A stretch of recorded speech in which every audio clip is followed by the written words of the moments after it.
Talking with those people down in the lobby, they seem pretty sure Alabama's lost their last football game.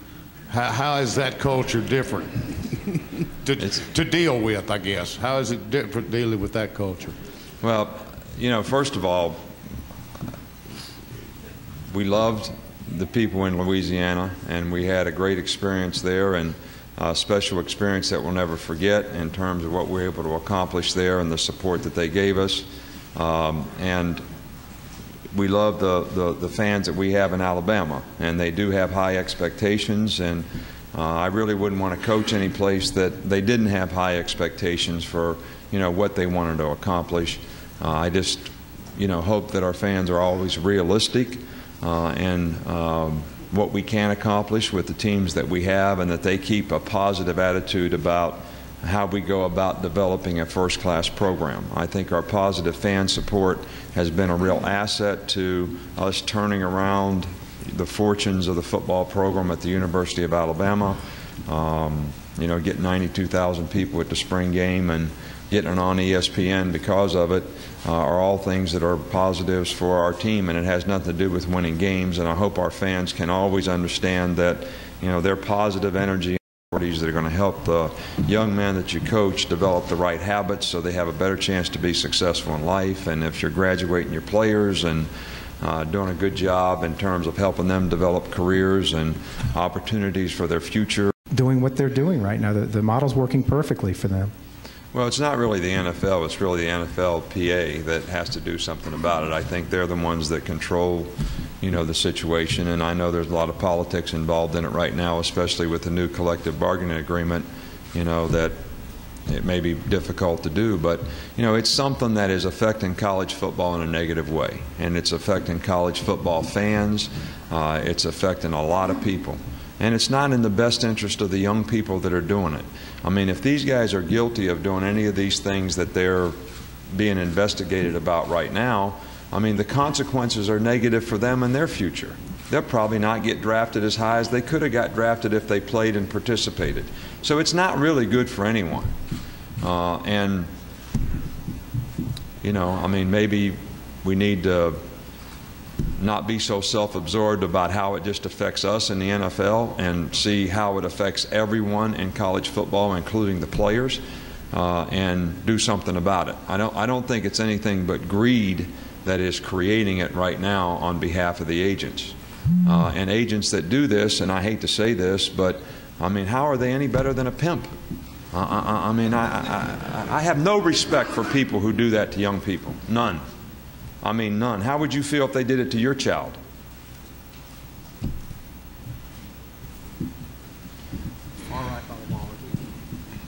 Coach Tommy Hicks, Press Register, Mobile. I understand that you recently made a trip to the Gulf Coast. Just kind of your impressions of what you saw. Right. Well, I went to 3 places on the Gulf: Grand Isle, Gulf Shores, and Orange Beach, and did it very quietly to support the people and I don't think you really get sort of the full appreciation of what is happening on the Gulf unless you see how it affects the people that are there, whether they're fishermen, people who make their livelihood by tourism or whatever it is, and I went to those 3 places to support all the people there in some kind of way to help. And my message would be that even though there may be oil around, if you want to help the people in those areas, still go there, still visit. There's plenty of things to do, and there's plenty of people who would love to see you and provide you some hospitality. We'll take 3 more, starting right here.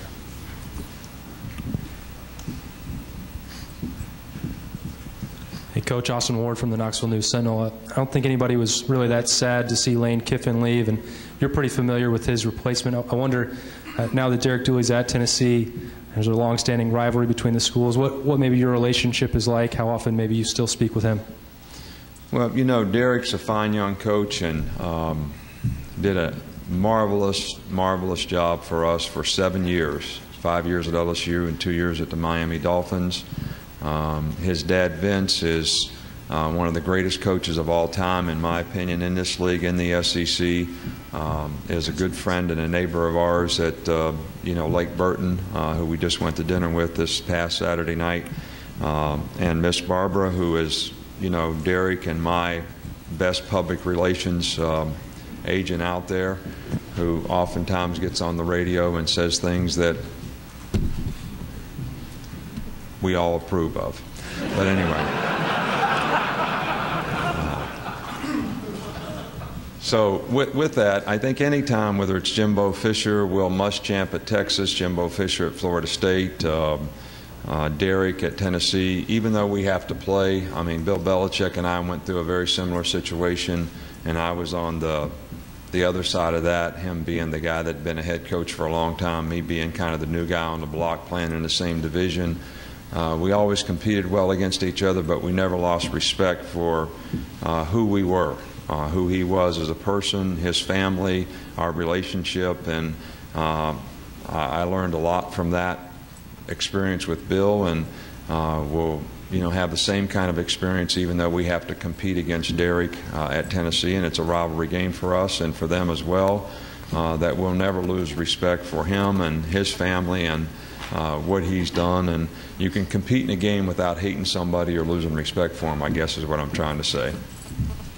Straight ahead in the middle. Nick Fransbeard, 24/7 Sports Network. With the NCAA keeps pushing the rules back and making it more difficult for you to have contact with your players, contact with recruits and stuff like this. As it pertains to agents, has the NCAA maybe pushed the envelope a little bit too far away from you guys so that you have less control when you need more control? I really don't know or understand for sure, based on your question, what specifically you mean by that, because we don't seem to, I don't seem to feel like, I feel like more than ever before, not only at Alabama but in our league, and the commissioner, Mike Slive, has done an outstanding job of this and spearheading, attention to this whole agent issue.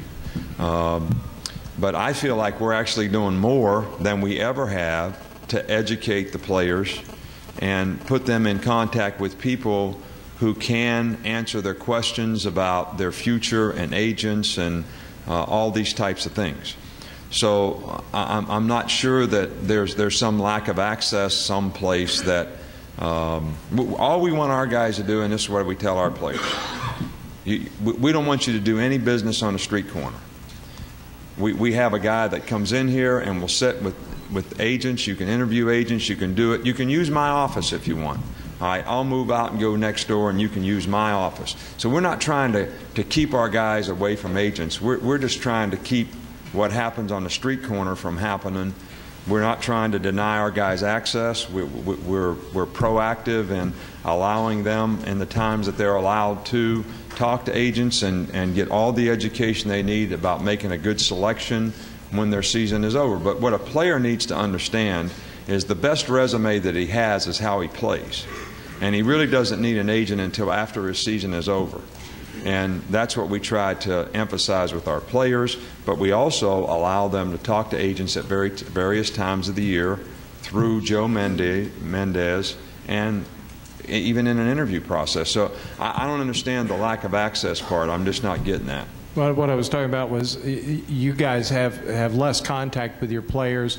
The dorms, athletic dorms have been taken away, et cetera, like that. So the players are out there more, and you were more in control when you had the athletic dorms.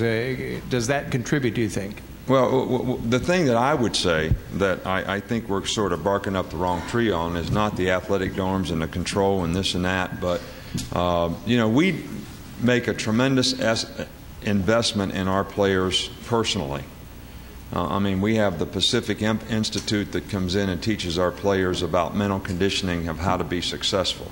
And they teach 12 classes in the summer, which our players get no credit for. But very interesting stuff. We have a peer intervention program that we use sports psychologists, sports psychiatrists, and people to teach leadership and behavioral issues, drugs, alcohol, agents, gambling, how to treat the opposite sex, macho man stuff, all the stuff that you read about that players have issue with. And we have a spiritual development program that's a moral development type program that all goes with this stuff. So